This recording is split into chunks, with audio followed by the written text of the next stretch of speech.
na época em que estudamos Devarim, este Shabat em específico, é o Shabat antes do dia 9 de Av. O dia 9 de Av no calendário judaico, como eu já disse anteriormente, é um dia de várias catástrofes na história de Israel, na história do povo de Deus. E esse Shabat anterior a Tisha B'Av, a 9 de Av, nós o chamamos de Shabat Hazon, Shabat da visão. Por quê? Porque a Haftará que nós estudamos nessa época é de Isaías, capítulo 1. E o livro de Isaías começa com Hazon Yeshayahu ben Amos, visão de Isaías, filho de Amós. Então é o Shabat da visão. Em momentos de maior tribulação, Israel é conclamado a repensar, a avaliar a visão. Nós analisamos a visão. Qual é a visão? Qual é a visão que guia o povo de Israel? Qual é a visão que delimita o caminho de Israel? Qual é a visão que te motiva a caminhar todos os dias? Meu amigo, minha amiga, um povo, um homem, uma mulher sem visão é um grande perigo. Você perde a energia, você perde o senso de direção, você perde a noção que nós estamos sendo guiados ou estamos caminhando rumo a algo que já foi planejado, algo que já está determinado. Precisa de visão, o homem precisa de visão. Você precisa ter a visão do eterno clara no seu coração. Acompanhe aqui comigo então, pegando esse gancho sobre Devarim. Nós vamos estudar sobre a visão. Se nesta época o judeu estuda, avalia, clama por visão, nós também vamos fazer isso. Então preste atenção aqui comigo. Olha, eu dei o nome dessa palavra de entendendo a visão. É o Shabat Hazon. Nós vamos dividir em 2 sábados. Esse é o primeiro, entendendo a visão, porção Devarim, que é os primeiros capítulos de Devarim, de 1 a 3, 22, e Yeshayahu, Isaías 1 a 27. A Parashá Devarim é sempre lida antes do Tisha B'Av, que é um dia de jejum, é um dia de lembrança, é um dia de arrependimento, é um dia de mudança de atitude, e nós nos lembramos desse dia, da destruição dos templos, e também nos lembramos da esperança que temos de redenção. Deus está no ramo da restauração. E como eu dizia aqui na semana passada, as profecias da parte do Eterno não são dadas com o intuito de selar juízos, mas de mudar destinos. Toda profecia de juízo tem a intenção de quebrantar o seu coração, de mudar a sua conduta, as suas escolhas, para que você possa estar no caminho correto, para que o juízo não seja cumprido na sua vida. Toda profecia de juízo tem a intenção não de selá-lo, mas de mudar o seu destino. Por isso dizia que, quando uma previsão se cumpre, ela teve sucesso. Quando uma profecia se cumpre, ela falhou. De juízo. Quando o juízo se cumpre, a profecia falhou. Por quê? Porque ela não foi ouvida com o coração e não gerou mudança naquela pessoa, objeto da profecia, e a profecia e o juízo então veio. Mas se há o arrependimento, se há a mudança de atitude, se há a restituição, Deus transforma o juízo em bênção. Deus transforma a morte em vida. Este Shabat é especial porque é chamado de Shabat Hazon, o sábado da visão. Nesse dia lembramos das palavras de Yeshayahu, Isaías, no capítulo 1, Hazon Yeshayahu, visão de Isaías. Os rabinos dizem que nesse Shabat, cada judeu recebe de Deus uma visão, especificamente uma revelação do terceiro templo. No Shabat da visão, eu quero perguntar a você que me assiste, você que tem vindo aqui, você sabe qual é a visão dessa casa? Você sabe qual é a visão que foi dada ao líder dessa casa? Você sabe qual é a visão que nos guia? Por que nós existimos? Porque existimos por causa da visão. Qual é essa visão? Então eu quero aproveitar no Shabat da Visão para recapitular a você. Qual é a visão do Ministério Ensinando Sião? O que nós apregoamos, o que nós lutamos, o que temos dedicado a nossa vida a fazer. Nós estamos aqui para fazer o quê? Construir sinagogas? Apregoarmos o judaísmo às nações? Abrimos filiais? Tem pessoas que nos cobram, vocês são tolos.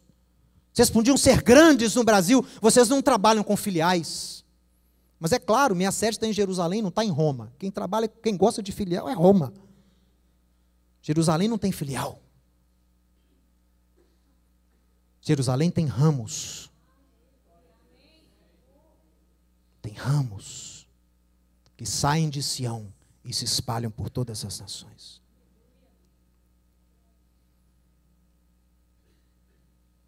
Há textos que nos guiam, há textos proféticos que delimitam, definem a visão dessa casa. O primeiro deles é esse aqui. Faz-nos voltar a ti, Adonai, e voltaremos. Renova os nossos dias, como antes. Se há textos que você pode transformá-los no slogan da visão dessa casa, nós dizemos, baseado nesse texto, da visão da restauração, do renovo, da restauração, um deles seria esse aqui, de Jeremias, que no final de Lamentações declara: Deus, faz-nos voltar a ti. Então a chave da restauração, do renovo, é nós voltarmos a Deus. Essa é a chave. É voltarmos a Deus, não há fórmula mágica, temos que voltar a Deus, voltar aos seus princípios, restaurar a nossa fé como dantes. Senhor, faz-nos voltar e nós voltaremos. Renova, Deus, os nossos dias como dantes. O segredo para avançar, segundo a profecia da restauração, é o quê? Voltar. Não tem avanço se não há regresso. Essa tem sido uma bandeira levantada por meu pai desde o início desse trabalho. Para avançar, para que o povo de Deus avance nos planos que Deus tem para ele, tem que primeiro o quê? Voltar. Porque a estrutura padrão, o que almeja a nossa alma, não é o futuro, é o passado. No jardim do Éden, Deus criou o mundo para ser colônia dos céus, para ser uma extensão dos céus. O Éden era uma extensão do reino dos céus. No Éden tínhamos o quê? A sociedade, um ambiente ideal. É aquilo ali que Jeremias tinha em mente quando ele diz: restaura os nossos dias, como nos dias da antiguidade. Como aquele Adão antes da queda. Você imagina uma humanidade antes da queda, sem ter caído, né? Sem ter pecado contra o Eterno. Como seria a humanidade? Como seria esse planeta, meu amigo? Imagina o Éden perdurando até os dias de hoje, 7.000 anos de Éden. O mundo todo é um jardim do Éden. Por isso que a esperança dos profetas, quando eles profetizam sobre a época de restauração, eles começam a vislumbrar o quê? Um ambiente de Éden. A morte sendo vencida, os animais sujeitos a Deus, a natureza em harmonia novamente, céus e terra restaurados como antes. O lobo brincando com o cordeiro, a criança brincando no covil da víbora. Não são profecias que delimitam um Éden?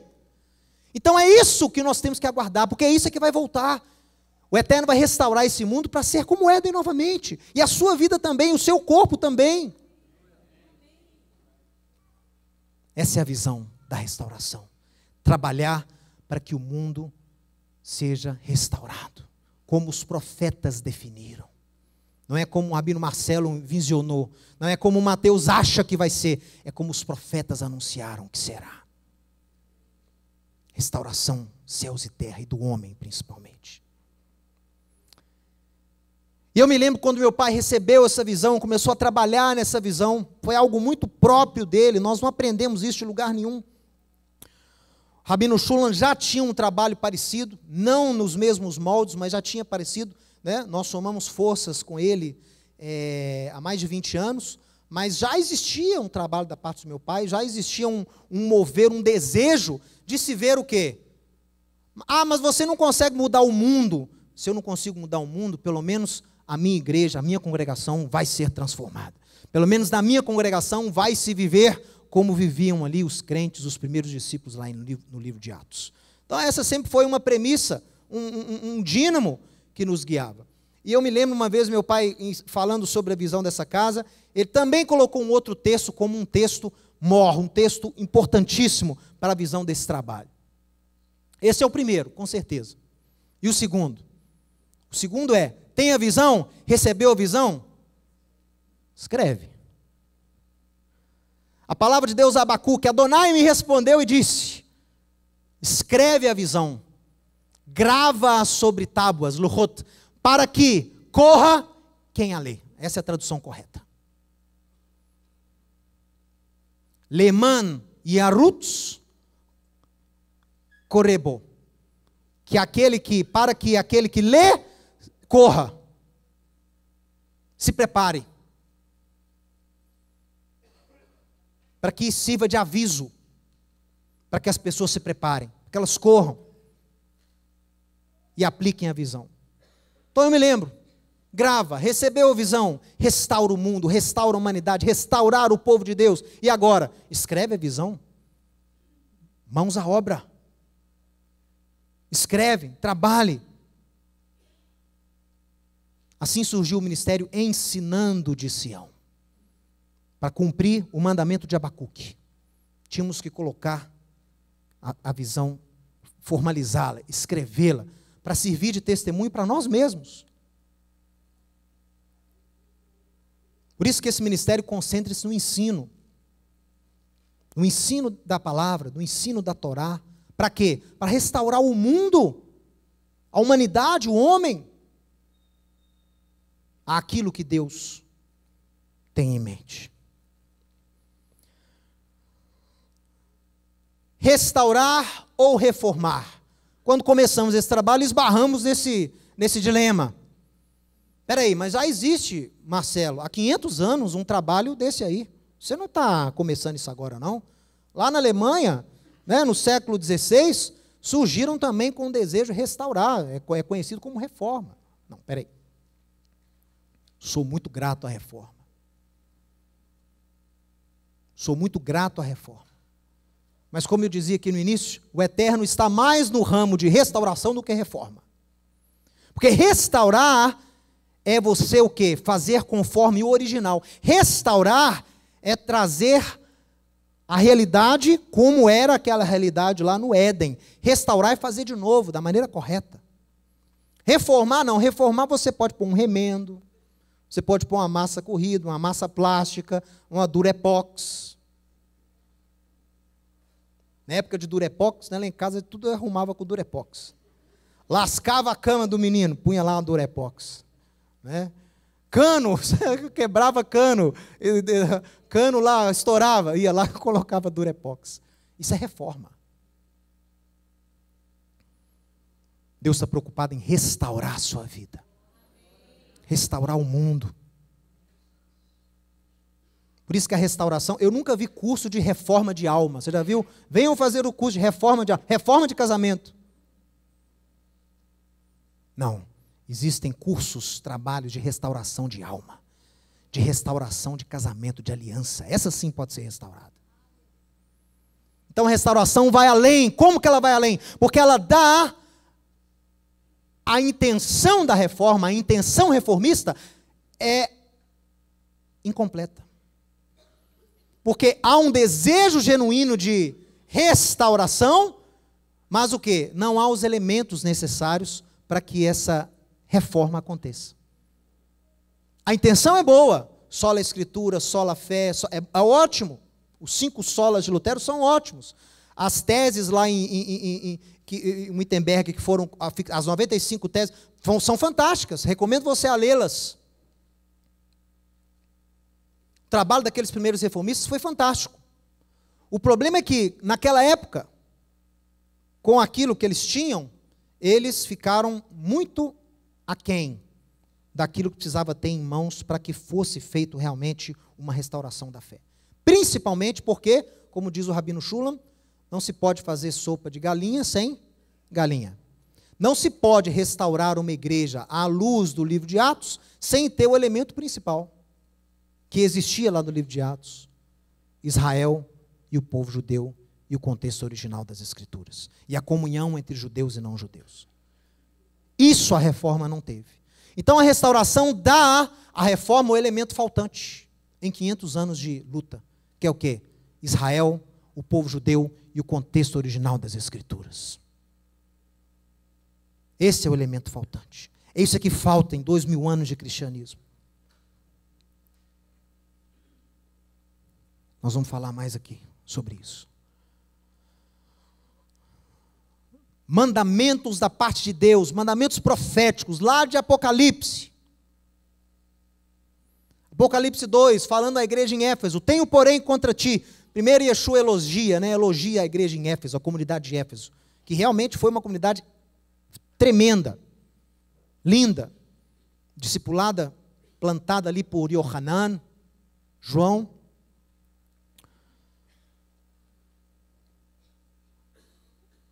E depois dos elogios vem a admoestação.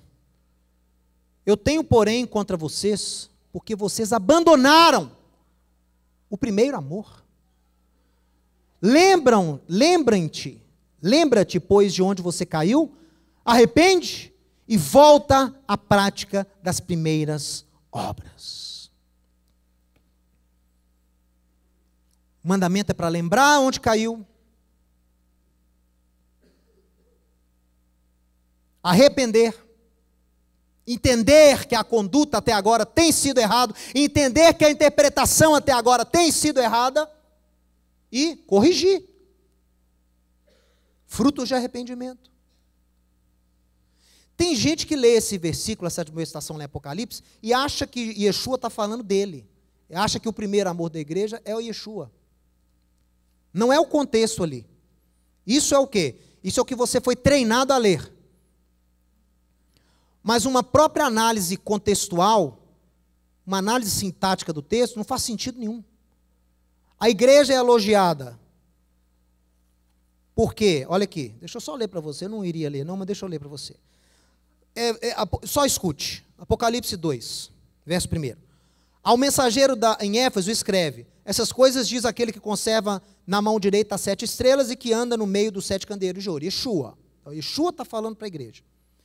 Conheço as tuas obras, o teu trabalho, a tua perseverança, que vocês não suportam homens maus, e que vocês puseram à prova os que a si mesmos se declaram apóstolos, e que não são, e vocês não são, e os apóstolos que não são apóstolos, e vocês descobriram que eles mentiam.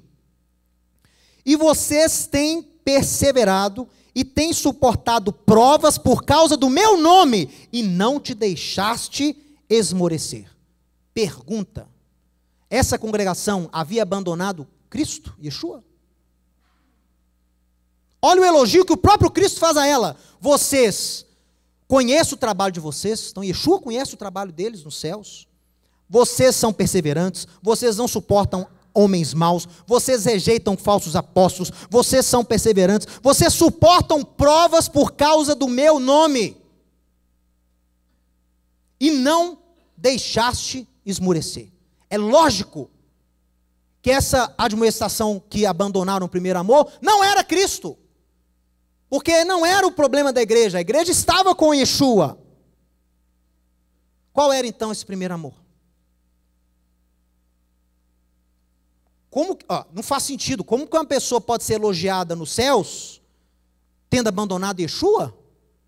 Uma igreja que abandone Yeshua consegue fazer alguma coisa para o reino?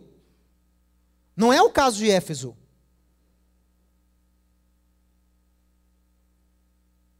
Eu já dei esse estudo aqui anteriormente, onde eu defendo a seguinte tese: o primeiro amor da igreja é o primeiro amor de Deus. E o primeiro amor de Deus é Israel e o povo judeu. Basta você ler o tratamento que Deus dá a Israel, chamando Israel de sua noiva, meu primogênito. Lá em Jeremias capítulo 2, Deus chamando Israel de minha noiva, meu amor, Oséias. O primeiro amor da igreja é o primeiro amor de Deus. E a igreja, já nessa época, havia o quê? Rejeitado os judeus. A igreja, já nesta época, havia o quê? Se considerado substituta. Sucedeu a igreja nos planos de Deus. Criando aí a teologia do supersessionismo. Supersede, sucedeu. Substituiu. A igreja, os judeus, o Israel foi importante só para dar origem a Cristo. Uma vez que Cristo veio, uma vez que Yeshua veio, Israel o quê? Perde então todo tipo de eleição, todo tipo de dádiva, todo tipo de promessa, todo tipo de escolha ou de herança. Agora é Cristo e é universal. O verdadeiro Israel, olha aqui, ó, o verdadeiro Israel é a igreja. Justino cunhou esse termo, um termo maligno, Verus Israel, o verdadeiro Israel, automaticamente transformando o povo da aliança em que povo? No falso Israel.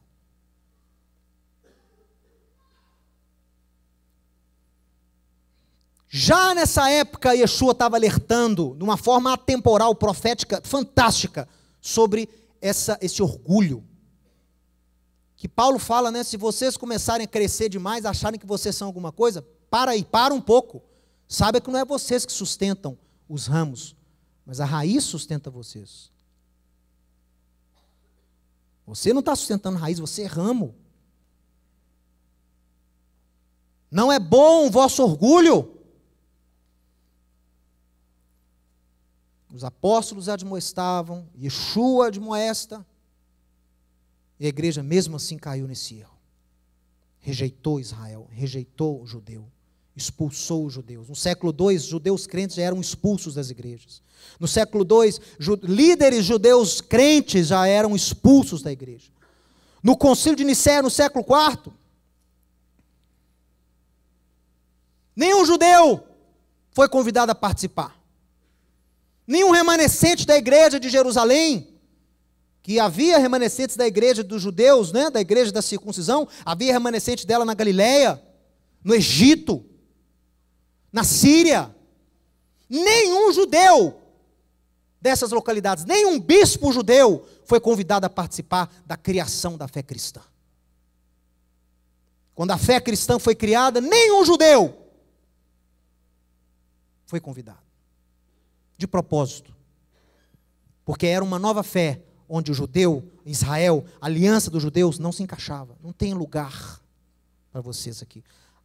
A nossa forma de interpretar a Bíblia não encaixa um Israel que ainda tem detenção de aliança, de adoção.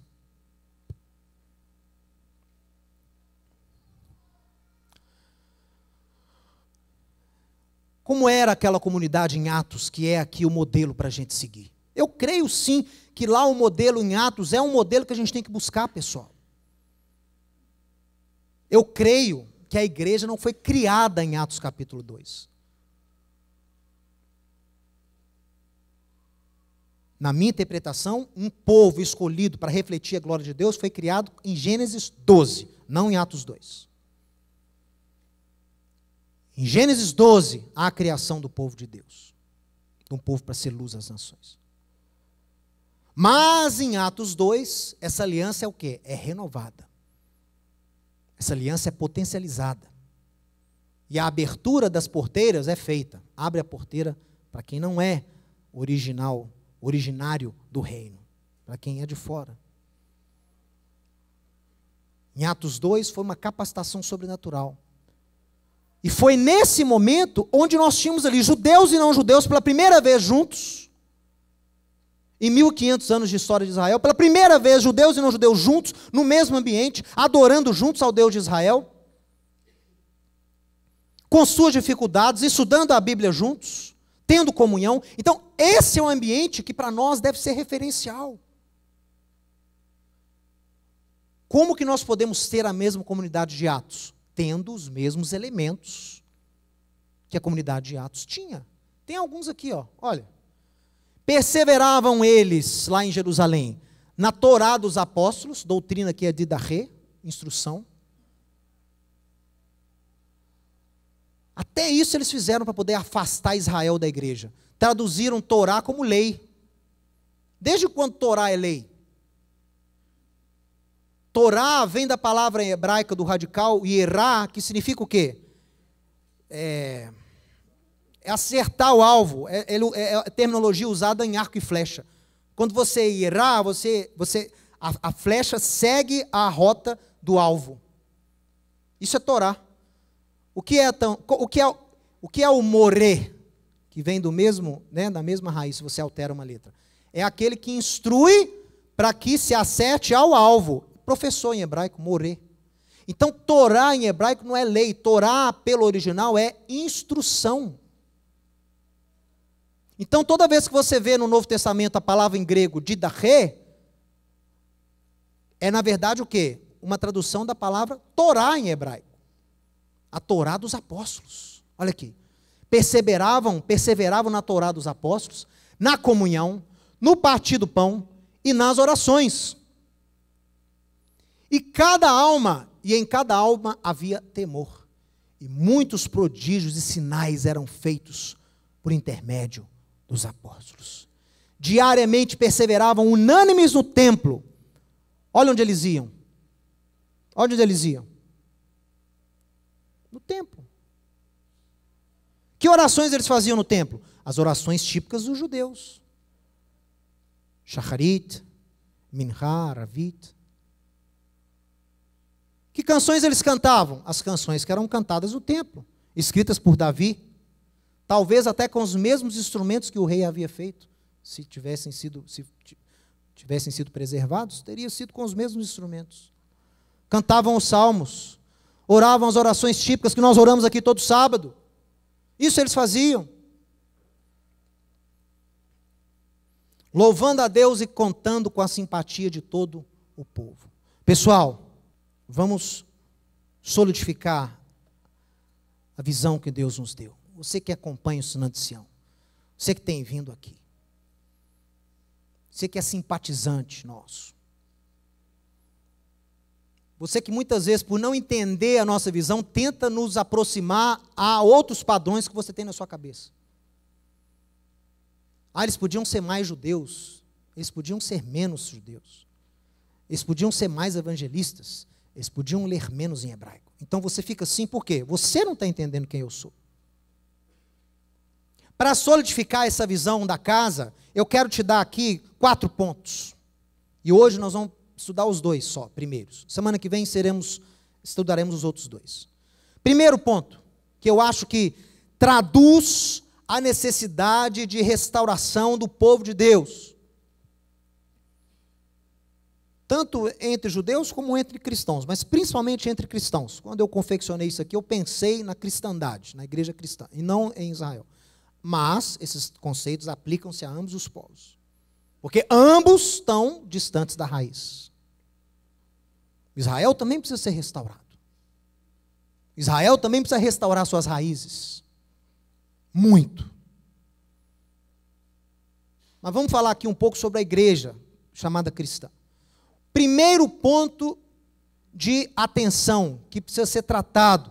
Primeira bandeira da restauração. Veja. Temos que voltar a defender a fé de Israel, a fé de Yeshua, a fé dos apóstolos, uma fé monoteísta no Deus de Abraão, Isaque e Jacó. Temos que voltar a ser monoteístas. Mateus, o que você está falando não faz sentido. É lógico que no meio cristão, a fé que defendemos é monoteísta. Nem sempre. Tanto nos meios judaicos, como infelizmente nos meios cristãos, o que nós temos mais não é um monoteísmo, é um enoteísmo. Sabe o que é enoteísmo? Tanto no judaísmo como no cristianismo, em algumas vertentes, as pessoas expressam muito mais uma fé enoteísta do que uma fé monoteísta. O que é o enoteísmo? O enoteísmo é a fé, você acredita, você serve um único Deus, você adora um Deus só, mas você crê que existem outras divindades, tem outros deuses. Você não os adora, mas você crê que eles existem. Então, quando um judeu diz assim, não, nós cremos no Deus de Israel, os cristãos têm o Deus deles. Isso é enoteísmo. Não tem outro Deus. O monoteísmo apregou o quê? Há um só Deus. E nada pode ser comparado ou juntado a Ele. Nada. Mateus, não estou entendendo. Por que você está dizendo que tem muito cristão que é enoteísta? Porque muitos creem numa dicotomia greco-romana, onde atribuem a Satã, ao diabo, ao inimigo, o quê? Uma divindade própria. Um inimigo de Deus. Você tem forças semelhantes que lutam entre si. Isso é idolatria, isso é enoteísmo. Há um só Deus. Você acha que o diabo pode desobedecer a Deus? Você acha que o diabo e o exército que ele tem, que lhe foi dado, podem se rebelar contra Deus e afrontar a vontade de Deus e desobedecerem ordens de Deus?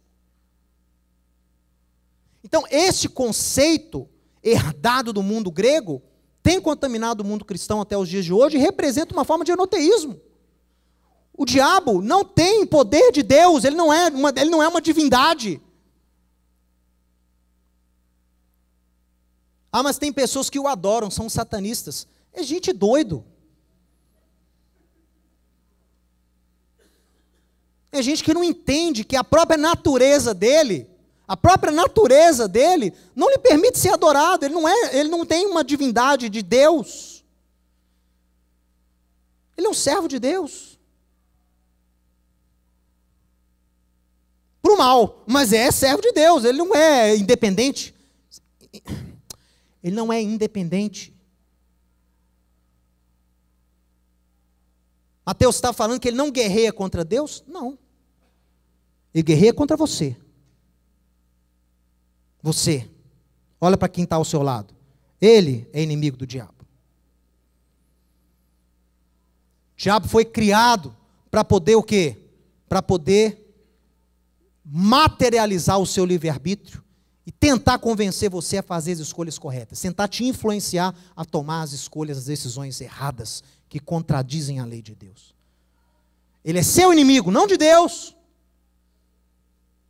Ou você acha que na reunião semanal do Reino Celeste, os anjos falam assim, Eterno, o senhor esqueceu de chamar o inimigo?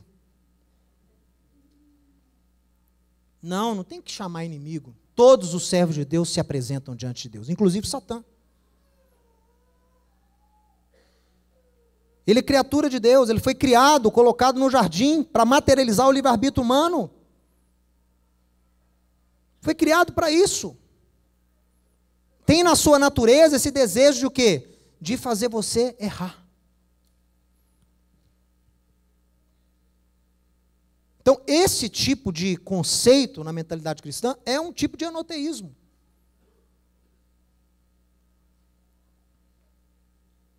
Ele tem que ser combatido. O diabo atua sim na vida dos homens, na vida do povo de Deus. Mas não erre conceitualmente, não atribua a ele um status que ele não tem. E até estendo isso por mais um aspecto, se vocês me permitirem. Em muitos meios cristãos, a definição e a natureza de Yeshua não é 100% compreendida, do Messias. Porque quando o cristianismo surgiu no século II, depois foi cunhado ali no século IV, explicaram-se a natureza de Deus, do Pai, do Filho e do Espírito de Deus, sem um judeu para ajudar, sem uma mente hebraica para ajudar. Gregos, não-judeus, gentios, de origem pagã, se reuniram, assentaram-se para decidir quem é Deus, quem é Yeshua, o que é a fé cristã. Logicamente, o resultado disso não seria o quê? Não seria o ideal. A falta de entendimento entre a missão de Yeshua, a missão do Deus eterno, a natureza do Pai, a natureza do Filho, como Messias ungido de Deus, bagunça a cabeça das pessoas. Uma hora a pessoa começa a orar para o Pai, depois ele vai orar para o Filho e termina orando para o Espírito.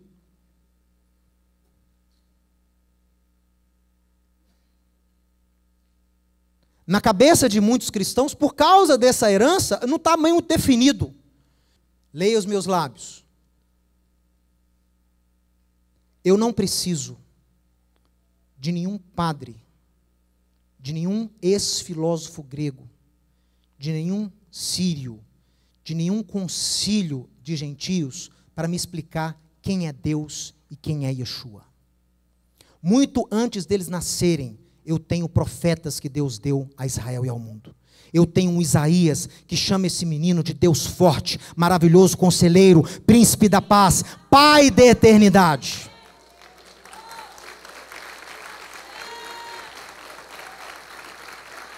Eu não preciso de assinar embaixo de credo niceniano algum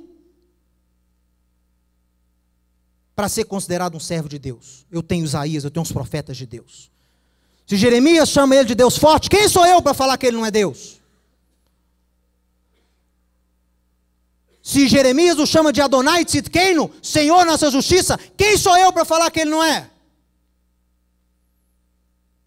Desde quando uma criança, um bebê judeu nascido em Belém, é chamado de maravilhoso conselheiro, príncipe da paz? Mas, ao mesmo tempo, em que nós atestamos a sua divindade plena, ao mesmo tempo, este que veio de Deus, este que foi gerado da parte do Eterno, este que é o Mashiach, o Messias de Deus, recebeu do Eterno essa autoridade, recebeu do Eterno a autoridade para representá-lo ao mundo como Deus. Ao mesmo tempo, este recebeu sua autoridade do Pai. Ele não é o Pai, ele deve submissão e autoridade ao Pai. Ele veio cumprir a missão outorgada a ele pelo Pai. Ele atuou na autoridade do Pai. Ele veio aqui cumprir a vontade do Pai, não a sua própria. Ao mesmo tempo onde ele é divino, e nós o tratamos como tal, porque os profetas de Israel nos ensinaram a tratá-lo como tal, ao mesmo tempo sabemos que ele o quê? Que ele deve submissão a esse Pai. Então existe hierarquia e submissão ao mesmo tempo. Existe igualdade e hierarquia ao mesmo tempo. Está aí, ó, é a trindade. Não, não é nada de trindade. Porque a trindade, no seu conceito básico, ela desconsidera a hierarquia entre pai e filho. Continuar aqui. Há um só Deus. Escuta. Há um só Deus. Mateus fica citando o Antigo Testamento. Não, há um só Deus. Marcos 12, 29. Romanos 3, 30. 1 Coríntios 8, 4. 8, 6. Efésios 4, 6. 1 Timóteo 2, 5. Tiago 2, 19 e mais. Quantas referências há no Novo Testamento que afirmam a mesma coisa? Há um só Deus.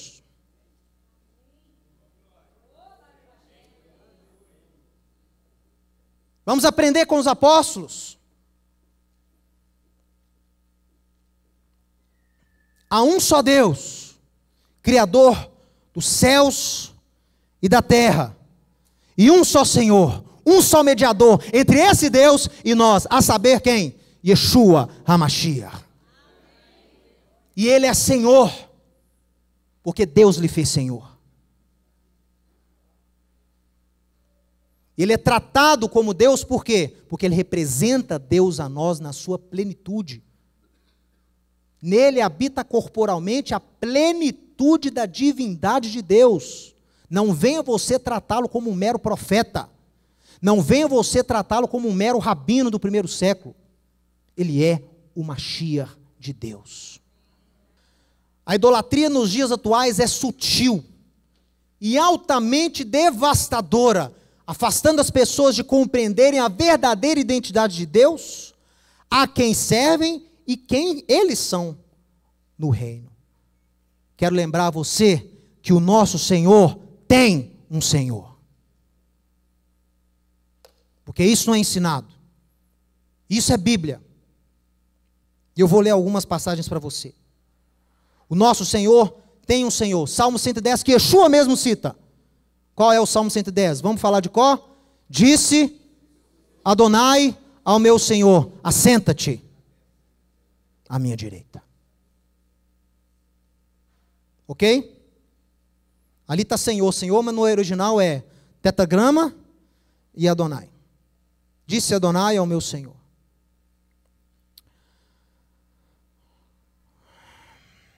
João 14.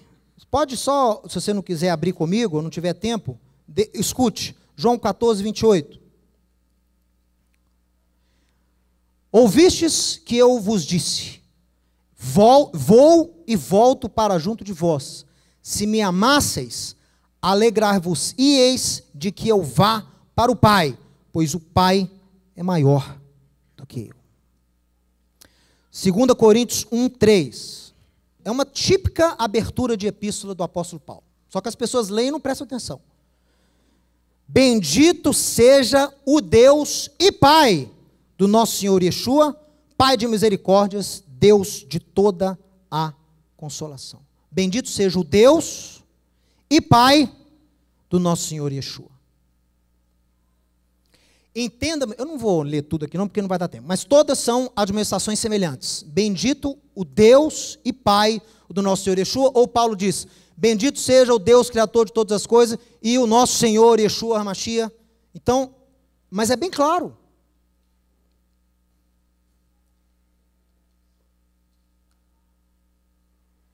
É bem claro.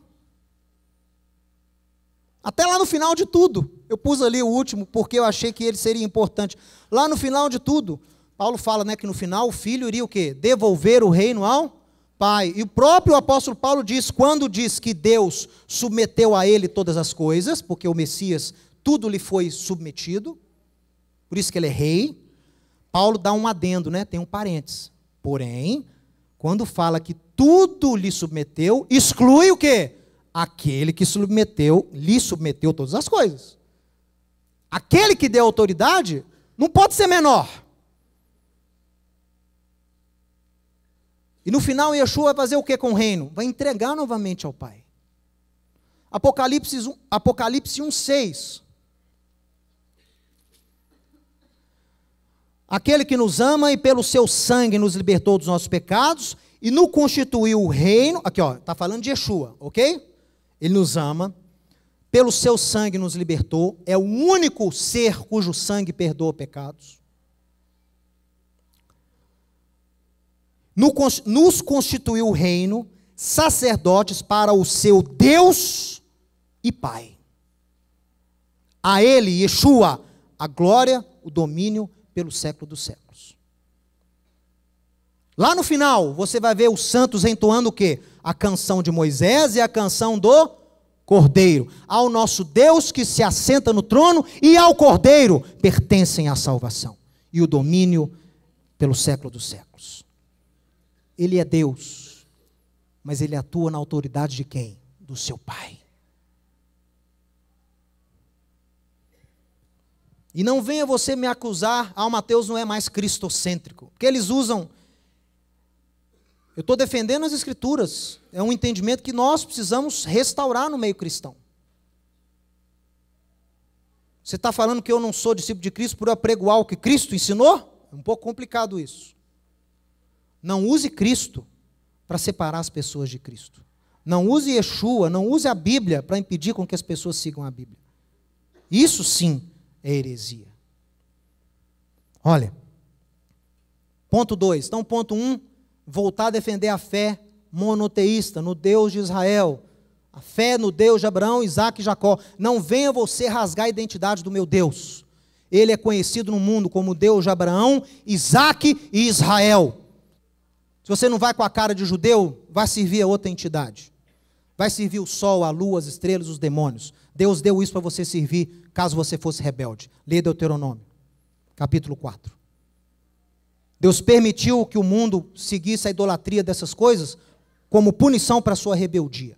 Quer ser rebelde contra as escolhas de Deus? Vá servir o sol, vá adorar o pau, a pedra.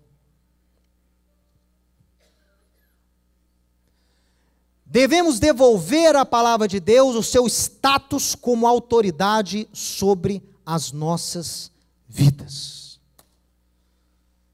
Não podemos considerar tradições de homens superiores à palavra, à autoridade que a palavra de Deus tem que ter na nossa vida. Vale para meios judaicos, vale para meios cristãos. Tradições são boas, a maioria delas são boas, tradições nos ensinam muito, tradições nos ajudam a caminhar com Deus, mas no momento que a tradição choca com princípios da palavra, não pense duas vezes. Não atribua a homens uma autoridade maior do que a palavra de Deus. Para isso, você tem que saber interpretar o quê?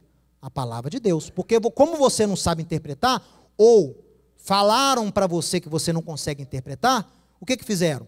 Eles interpretaram e eles te falam como é a palavra de Deus. Para que você possa dar autoridade à palavra de Deus e entendê-la, você tem que saber o contexto original. A forma original de interpretar o texto é o antídoto contra a variedade de doutrinas. Mas é lógico, a Bíblia é uma só. Como é que você tem 30 mil denominações evangélicas no mundo, se a Bíblia é uma só? São só 4 evangelhos. 3 deles sinópticos. Como tem 30 mil denominações? Eu ouvi falar aí outro dia, tem 30 mil já. Há 20 anos eram 3, agora tem 30. Pode até ser verdade. Por quê? O camarada discorda do outro em relação ao texto, sai e monta a própria denominação. E quando é a denominação sem denominação? Eu acho que a denominação que mais cresce no mundo são os não denominacionais. A denominação que mais cresce no mundo é os não denominacionais. Cada um tem a sua denominação, mas fala que não é denominação. Mas é claro que é. Tem credo, tem estatuto de fé, tem tudo. Como que a gente acaba com isso? Voltando ao original, voltando ao contexto original. É o antídoto. Maior desafio, o antissemitismo na narrativa canônica cristã. Sabe o que é narrativa canônica? Narrativa canônica é a forma como você interpreta a Bíblia. É o método de interpretação da Bíblia, como se fosse uma hermenêutica. A gente chama de narrativa canônica. A narrativa canônica é a forma como eles falaram com você. Leia a Bíblia, mas saiba que é assim, assim, assim, assim. É como eu te dou uma Bíblia, e falo, leia a Bíblia, mas saiba o seguinte, Deus já rejeitou Israel. O povo judeu existe aí só para ser testemunho dos juízos de Deus. Não tem esperança nenhuma para eles. A igreja é hoje a detentora das promessas de Deus. A graça salva, não precisa ninguém mais buscar obedecer a Deus. Lei, então, já era. Saiba você, antes de você ler a Bíblia, saiba que lei, Torá, essas coisas são coisas de judeus que já passou. Nós estamos na dispensação da graça. Pronto, agora leia a Bíblia. Isso que eu acabei de dizer é uma série de narrativas canônicas. Ele te ensina, ele te dá pré-interpretações antes de você começar a ler a Bíblia. Aí, meu amigo, o que ele fez quando ele disse isso tudo para você? A narrativa canônica é um óculos. Ele colocou o quê? O óculos do antissemitismo, da rejeição de Israel, e colocou nos seus olhos antes de você começar a ler a Bíblia. Aí você começou a ler. Aí você vai ver o diálogo de Yeshua com os fariseus. Nossa, olha só, é isso mesmo, né? Não prestam esses judeus, né? Não prestam mesmo. Olha aqui, olha o que Yeshua falou deles. Olha isso, olha aquilo. Então você foi o quê? Predisposto. E você é cego, porque você é cego para o contexto original. Então qual que é o nosso maior desafio? Quebrar, desconstruir ou restaurar a narrativa canônica cristã. Para isso, a gente tem que analisar ponto por ponto, eliminando toda forma de antissemitismo na teologia do cristianismo.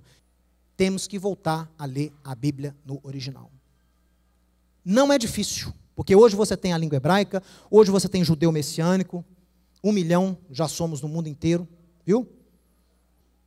Então esse elemento, judeu messiânico, pode te ajudar. O ensinando de Sião existe para isso.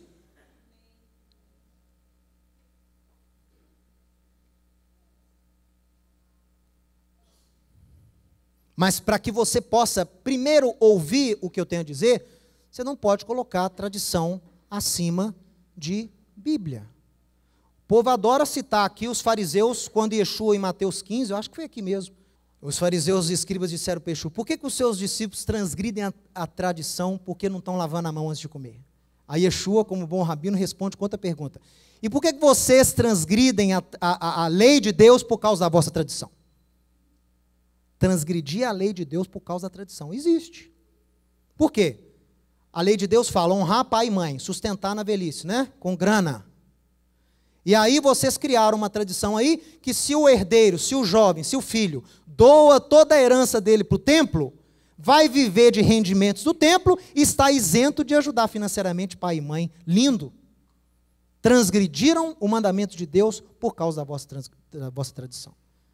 Transporta isso para o ano de 2017. É a mesma coisa.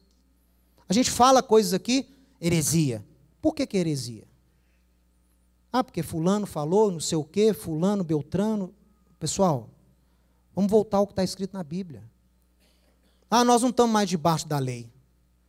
Estou na graça. Ah, mas Yeshua falou que não veio anular a lei. Como é que você fala que veio anular? Não, não é bem anular. Não. É ou não é? A Torá deve ter a sua importância restaurada nos meios teológicos e também judaicos e também cristãos. Vamos citar aí algumas palavras, ó. O meu povo perece porque lhe falta entendimento. Porque, Timóteo, você sabe as sagradas letras que podem te tornar sábio para a salvação através de Yeshua HaMashiach. A Torá conduz à salvação porque nos aproxima a Yeshua. Não seja contrário à lei de Deus, porque Paulo fala que ela aproxima o homem à salvação de Deus. Yeshua fala com alguns que o questionavam, vocês não acreditam na lei em Moisés, porque Moisés fala a meu respeito.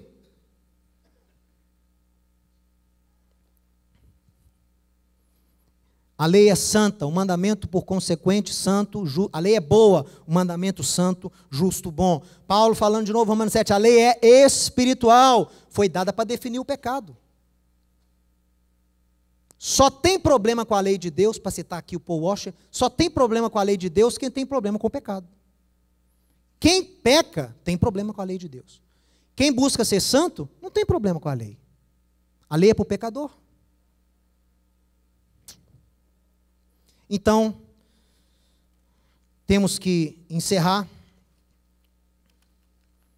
com essa frase. Sem o conhecimento e a contextualização da lei de Deus e dos seus profetas, é impossível compreender a obra de Yeshua e o conceito de nova aliança. O camarada acha que nova aliança destituiu a velha. A velha é a lei, é Moisés. A nova é Cristo. Errado. Errado. A nova aliança em si é construída, tem como base a lei. Jeremias define que a lei é o que é a nova aliança? Jeremias 31. É a lei escrita no coração e na mente. Isso é nova aliança. É você obedecer a Deus por natureza, ter a sua natureza transformada com a lei de Deus escrita dentro de você. Isso é nova aliança. Mas não pode compreender assim quem acha que a lei já era. É o preconceito que não deixa a pessoa enxergar.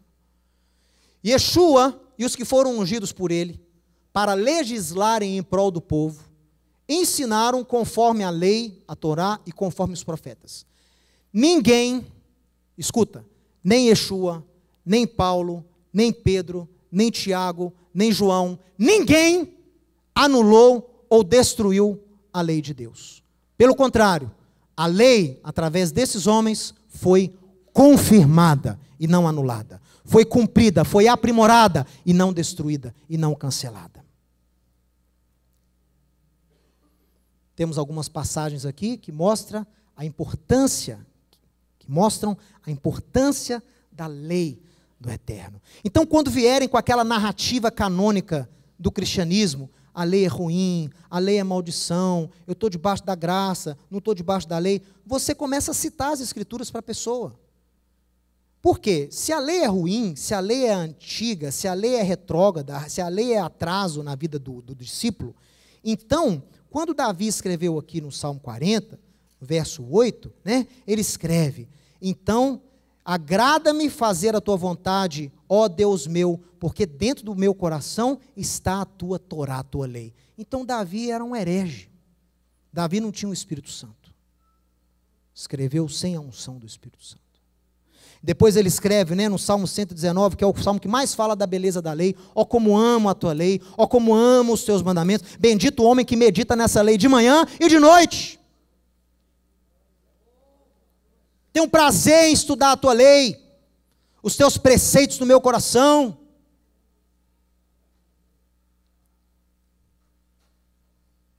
Isaías fala das nações vindo aprender a lei de Deus.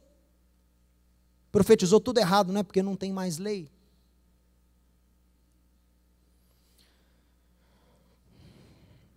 Então, pessoal, depois você dá uma olhada nessas referências aqui, sobre a beleza da lei de Deus. Por que eu estou batendo nisso? Porque é o principal elemento faltante em 2000 anos de história. É o que tiraram da narrativa canônica cristã. Israel, e o que Israel traz consigo, que é a lei de Deus. Quem rejeita a lei, rejeita o povo da lei. E eu vou além. Quem rejeita o povo escolhido, rejeita aquele que escolheu o povo. Quem rejeita o Deus de Israel, quem rejeita Israel, rejeita o Deus de Israel. Quem rejeita os judeus, rejeita o leão da tribo dos judeus. O leão da tribo de Judá, que são os judeus.